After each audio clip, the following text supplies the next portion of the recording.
महिलांना संरक्षण देण्यासाठी कायद्यात सुधारणा आवश्यक आहे अशी मागणी केली जाते। त्यासाठी न्यायमूर्ती वर्मा यांच्या समितीने आज अहवाल सादर केला।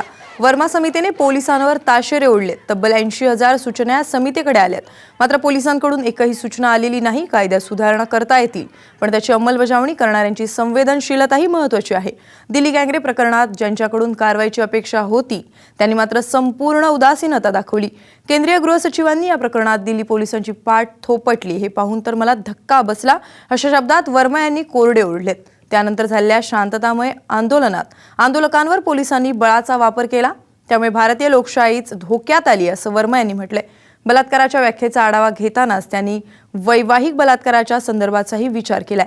सर्वात महत्त्वाचा विषय म्हणजे भारतातल्या वादग्रस्त भागातल्या महिलांच्या सुरक्षिततेचा मुद्दाही वर्मा यांनी अभ्यासलाय।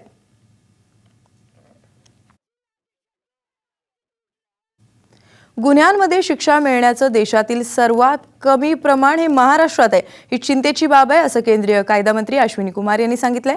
महाराष्ट्रात आरोपींना शिक्षा का होऊ शकत नाही यासाठी अभ्यास समिती नेमण्यात येणार आहे। त्याचबरोबर महाराष्ट्रात न्याय विभागाला दिला जाणारा निधी खर्चच होत नाही यावरही अश्विनी कुमार यांनी चिंता व्यक्त केली। महाराष्ट्राला 180 न्यायाधीश देण्यात येणार असल्याची माहिती त्यांनी दिली।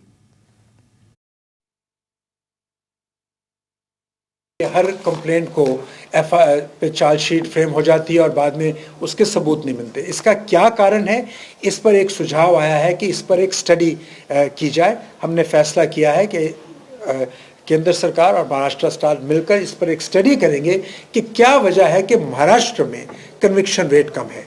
ये चिंता का विषय है।